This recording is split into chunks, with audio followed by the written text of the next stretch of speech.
Hello my lovely wolf welcome back to another video. I am drinking out of my blue pineapple cup. But today, we're going to be talking about, and this is going to be a different video that I usually do. I'm going to ruin your childhood.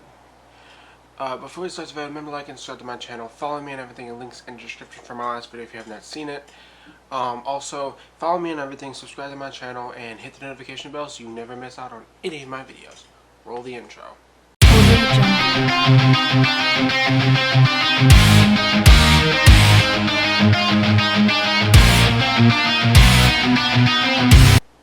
Alright, so, first off, we're going to start with SpongeBob. Now, I want to say something. SpongeBob is a kid's show. For minors. Now, did you know that SpongeBob was originally an adult cartoon? Like Family Guy? Now, you may be asking, why? Why was it originally an adult cartoon? Well, that's the thing. Every single character in the show is based on different addictions. SpongeBob is meth. Mr. Krabs, cocaine. Sandy, alcohol. Squidward, antidepressants. Patrick, clearly pot. I don't know what Gary is, but yeah, there's that. Staying on the topic of SpongeBob, did you know that Mr. Krabs owns a restaurant? Everyone knows that, correct? Well, did you know that Mr. Krabs kills and sells his own kind? Now you want to be asking, how do you get that? How does he do that? Well, the Krabby Patties. Krabby Patties. He's a crab. He kills his own kind and makes them into burgers. Also, the restaurant he runs is shaped like a crab trap. So, it really makes sense. And also, Plankton, he sells the chum bucket. Do you know what chum is? Well, you thought Mr. Krabs was the only serial killer / cannibal. You're wrong.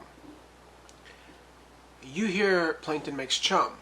Well, if you look up on the internet what chum is fish guts. Yes, it is basically chopped up fish, their guts everywhere, in a pile. That is chum. So Plankton is also a killer / cannibal. He is killing all different kinds of fish. Don't ask me how, but he is, and he's selling the remains to the people. Weirdly enough, people aren't eating it, but they're eating crabs, so there's that. Also, the Bikini Bottom in Krusty Krabs. The Krusty Krab is in the Bikini Bottom, right? If you listen closely to the names of the names I just said, Bikini Bottom, a bikini, a woman's crotch, Krusty Krabs. Krabs is an STD that you can get. It's basically lights, but for your pubic hair. Alright, now moving on away from SpongeBob, obviously, we're going to move on to Lazytown. Now, Lazytown is an old show. If you don't know what Lazytown is, I'll put a picture here. So, Lazytown was this little kid show I used to watch as a little kid. It was about this girl who hung around all these puppets with different personality traits, and you had the hero, the guy with the mustache, and then of course you had the other guy who I'm pretty sure is played by the same person. But anyway, so you got the other guy who's the villain, he tries to do shit. You got the smart kid, you got the stingy kid. I think there's like a scared kid. I haven't watched the show in a while. But essentially you got all these different puppets with different personality traits.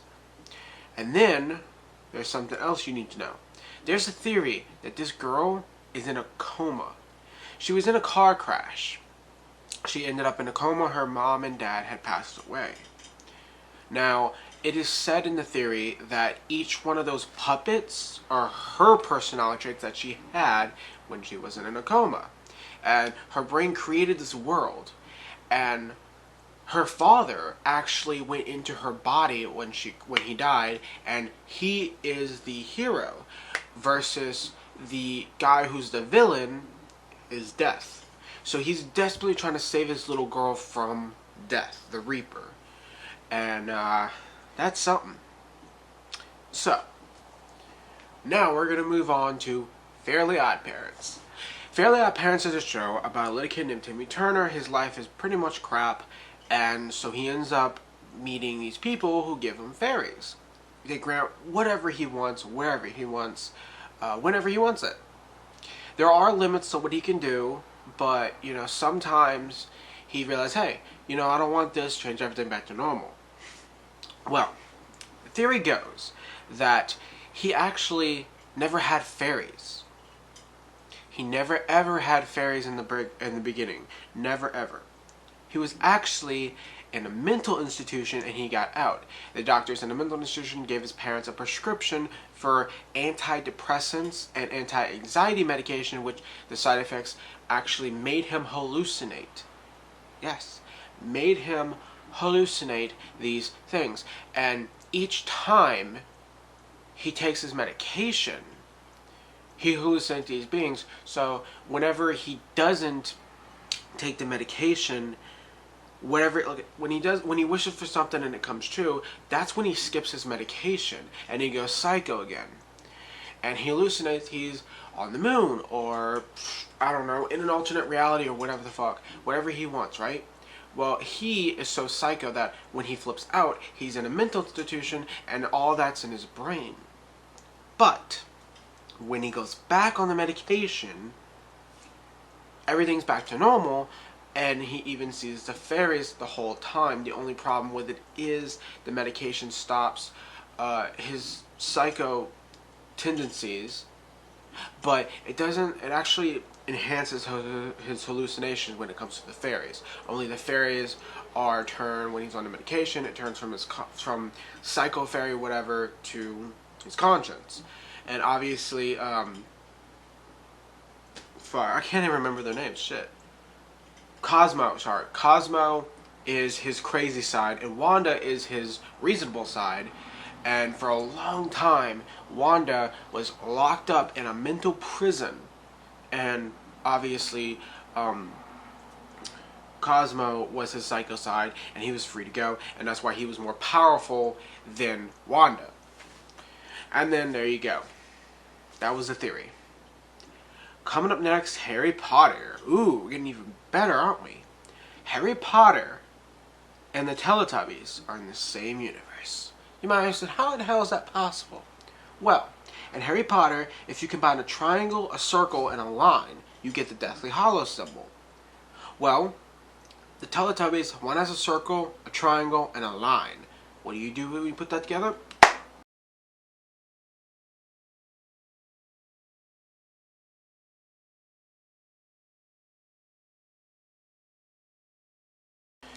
That's literally the same thing. They're in the same universe. Freaky, right? Okay. So, we're going to move on to Foster's Home for Imaginary Friends. Yes, so Foster's Home and Imaginary Friends was a Cartoon Network show I used to watch as a kid. About this little... basically, when you had imaginary friends in this world, it was actually real. Like, your mind created another person. And this little boy's mom said, hey, he can't have his imaginary friend Blue anymore, so he comes to an orphanage for imaginary friends. And each time these imaginary friends, they have certain imaginary friends that never get adopted because they're the main characters of the show. And, Blue is there. But the boy doesn't want to lose him. He just did it because his mom made him. So he goes back there every day as a deal to keep his little brother in his life. And then, of course, you have the big brother of this kid who wants to constantly make him late so he loses his friend. Well, the theory goes that Blue was not very imaginary. It was actually the human kid was the middle child. He actually had a little brother who died from asphyxiation because of a break-in. His face is blue, so the little brother was so traumatized that he imagined his little brother as Blue, his imaginary friend, because he sees his little brother all blue because of asphyxiation, which is what happens when you don't have any oxygen and your face turns blue, and your lips. So then he creates this whole world where everyone has their imaginary friends and everyone is there, and he's tripping out balls. And this is similar to the the Fairly Odd Parents story. His mom notices he's not riding the head anymore, and so he wants to take this medication. His big brother, the mean big brother, never existed, but it wasn't really his big brother. It was the doctor who prescribed him this medication that helped him not go nuts. And he sees him as the big brother, the mean big brother, because if he takes this medication, his imaginary friend goes away to the foster home. And every day he goes to school, he has to take this medication, but when he gets home, he doesn't take it, and he goes back into this fantasy world, and of course, eventually, he goes back to school, and it goes on a big cycle like this, but he hides his not taking his medication from his parents. That's why he never gets caught. And I think a few times in the theory he does get caught, which is why the doctor keeps prescribing more medication, and blah blah blah, and such. Okay? And all these imaginary friends are different people he's seen in real life. Like, they're based on different people he's seen in real life. Like, Coco is his teacher. What's his name? Mike, I think his name. The big, tall, red guy. I keep forgetting his name. It's been so long since I've seen this shit. But anyway, he's based on his gym teacher and different people in school and at home. Right? So, that's what happens. He goes on all these wacky adventures, and that's what happens. We're still going on Foster Home for Imaginary Friends. Now, here's what really happened. Now, everyone remembers the teenage girl who helps out around there. We have the old lady and, of course, the old rabbit. The old lady is, I think her name is Frankie. The teenager is Frankie. I don't remember what the old rabbit's name is, but I know the original owner is an old lady, and she's short. Well, her daughter actually died at 15. So, of course, she imagined, her imaginary friend was Frankie. She imagined her dead daughter to be her imaginary friend, since her real daughter is dead. So, where the rabbit comes in, well, Frankie doesn't know she's an imaginary friend. So while she was a kid, because the owner imagined her as the little daughter who eventually grew up as the 15-year-old. So she at one point imagined a bunny who was younger at the time, and then eventually grew up older, as bunnies tend to age faster than humans, like any other animal. So basically, the bunny is an imaginary friend of an imaginary friend. And that's creepy as hell. That's low-key insane. That's a real theory. We're going to keep going, and I'm going to keep more. So, Jimmy Neutron was a 1950s based cartoon of a boy who basically was super genius. He can build spaceships, time machines, whatever. Well, he has a big head, obviously. He doesn't have a lot of friends. He has, like, what? 2 friends. 2. This this girl he likes, but she's kind of mean to him. He has a teacher who's kind of nice. He has a robot dog, and you can tell by the style of the cartoon it's based in the 50s. So he has all these crazy adventures, but the theory is he's actually dead. Now, how did he die? Well, he was actually diagnosed with cancer, which is why his brain, his skull is really big. He has a type of cancer or a birth defect that swells up his head over time, and his brain is pressurized. And the doctors can't really do anything, because if they try anything, it explodes. It takes place in the 50s, and back then medical technology wasn't like it is now, you know. So they thought that his brain would explode when they released the pressure. So what they did is they just let him die. They just let him die.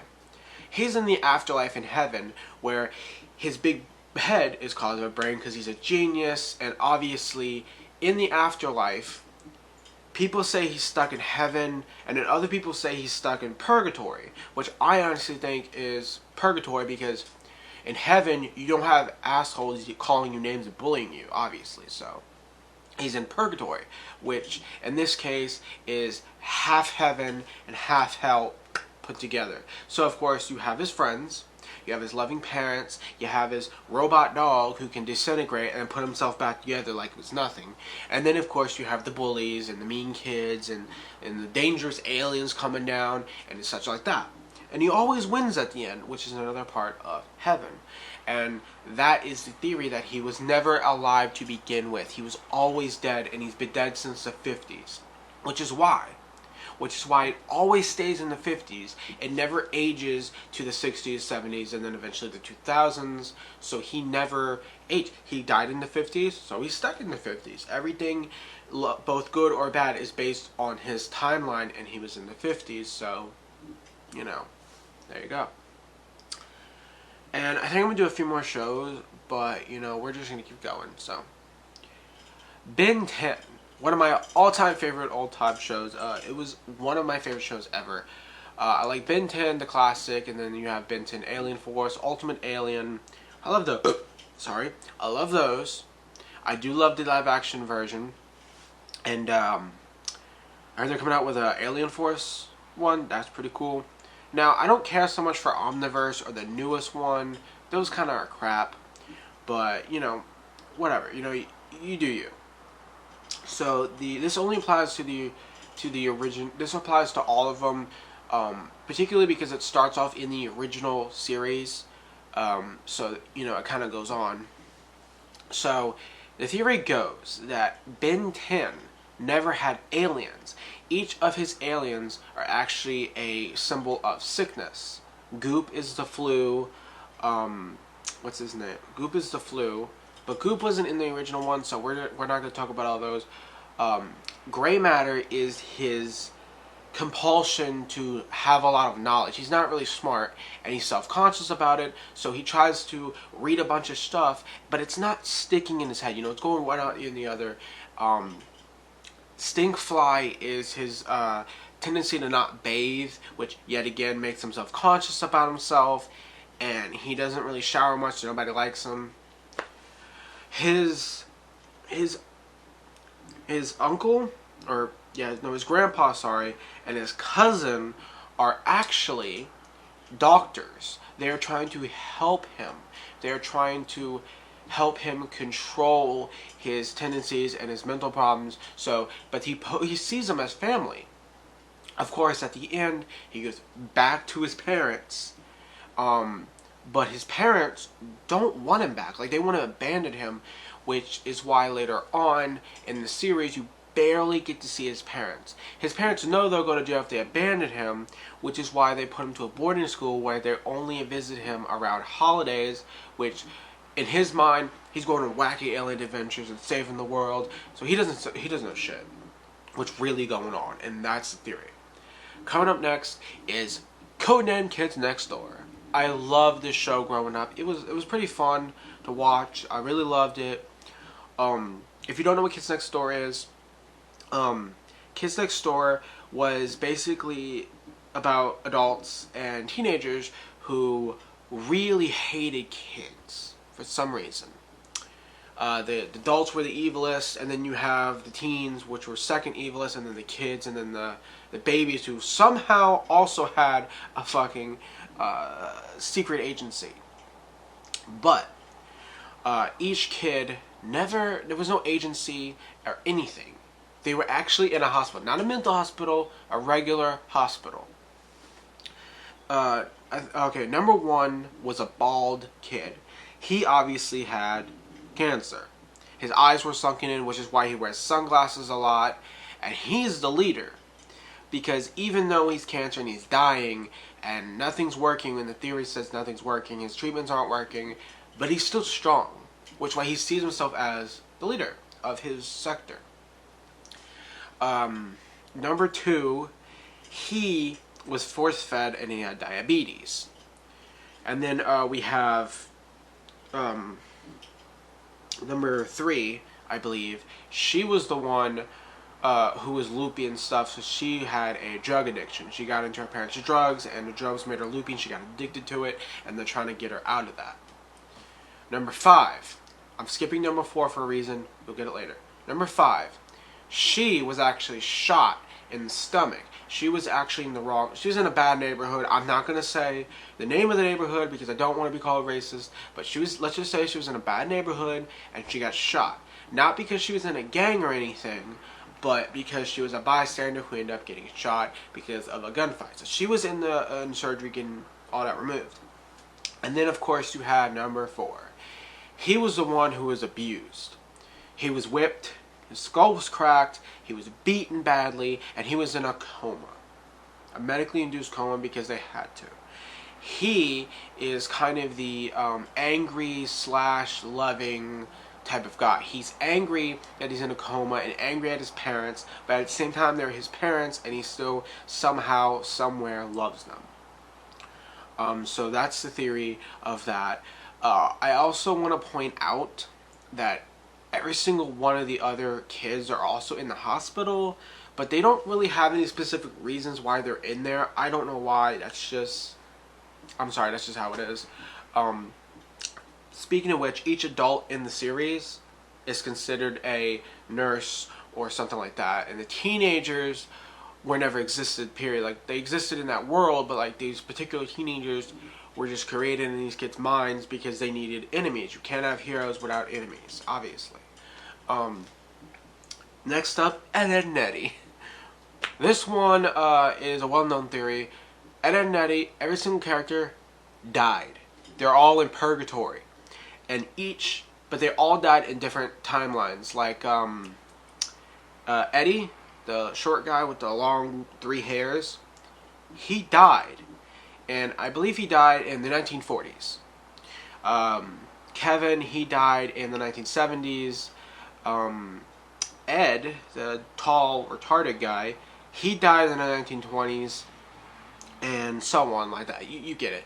Which is why they all stay in the same area. They all stay in the same area. They never go anywhere. They're all in the same cul-de-sac.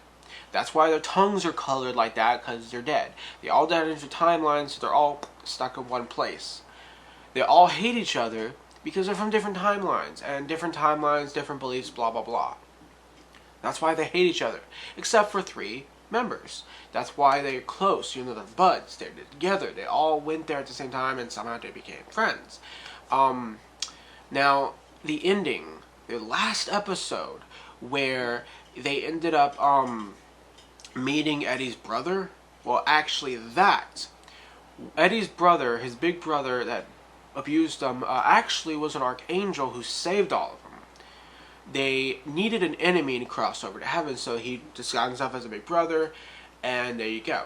The 3 chicks who always loved the Eds, they were succubus, sex demons. They were there to make sure they drag them down to hell. But they were stuck in purgatory, and in the end, they ended up going to heaven because they ended up crossing to heaven. But as you know, at the end, the girls jump on the big brother. Well, that's because the archangel crossed over the kids to heaven, and the demons were pissed, so they killed the archangel, and the archangel killed them. So, there you go. That would be the last theory. I hope you enjoyed me ruining your childhood. Subscribe for more. Thank you guys for watching. Goodbye.